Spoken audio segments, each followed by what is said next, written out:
All right, hello and welcome back.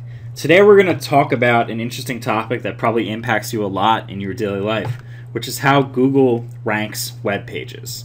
And in this chapter, we're going to use a little more math than we used in the previous chapters. We're going to have to solve a system of equations, a very simple one, but we'll walk through it step by step and really explain to you how to do that. And we'll gain an appreciation for why that's very important. So just wanted to point that out. And this lecture will also be shorter than the previous two lectures that we looked at. So previously in the last two, we were looking at first cellular devices, and we looked at how your cell phone knows what to transmit and what power to transmit at. And then with Wi-Fi, we looked at random access protocols and different ways of sharing under Wi-Fi. So here we're switching gears and we're talking about a web-based application, which is Google.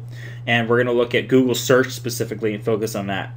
So this is united under the general theme that consensus is hard, which is the second principle that we go through and the optional reading available for this course.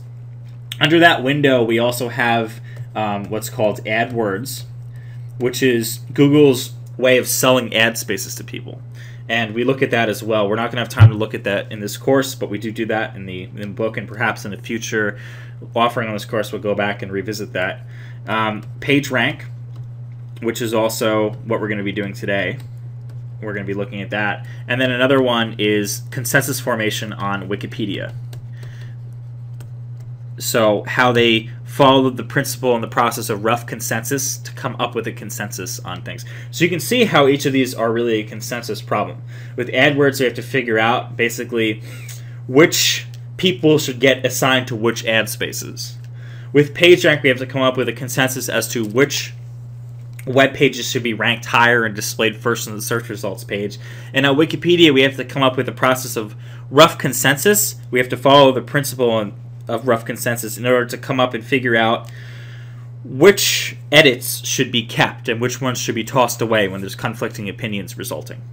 And so, but here we're going to be focusing again on the PageRank aspect. So let's talk a little bit about Google today and some of the things that we see with Google. First thing is that it's really ubiquitous. It happens everywhere. Everybody's constantly using Google search. And in fact, you may sometimes say, well, I Googled that, or I Googled this today. And you're probably thinking, well, that's not a proper term. But in fact, it is, because in 2006, Google itself was declared a verb in the dictionary. And so it is actually a word, and you can use it, and it really means, even beyond Google, it just means to search on a search engine in general. So you can say you Googled something, even if you're using one of its competitors, like Bing or something like that. And so now Google is a huge company. They have like 50,000 employees. We could just write that down, 50,000 employees.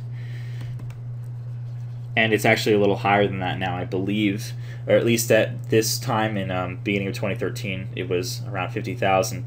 And in the first quarter of 2013, its revenue was greater than 14 billion. So it's huge revenue.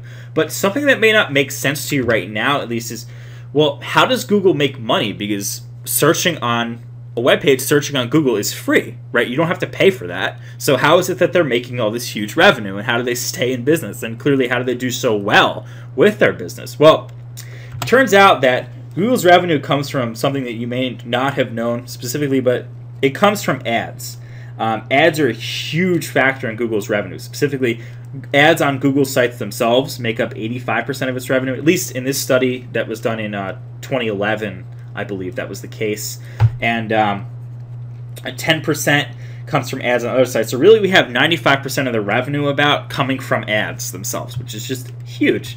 But now, where are the ads? You may have already known this, but just to clarify, when you do a search, I searched here online education to Google, and you can see ads on the top here, which are they're colored in this this shaded region over here. They're also on the sidebar, and there actually is a shaded region even below. So running down this page, there's a whole shaded region below this down here. But our focus in this lecture, we're not going to look at how Google makes money. So we're not going to be focusing on ads in this lecture, just to point that out. That's not going to be our focus.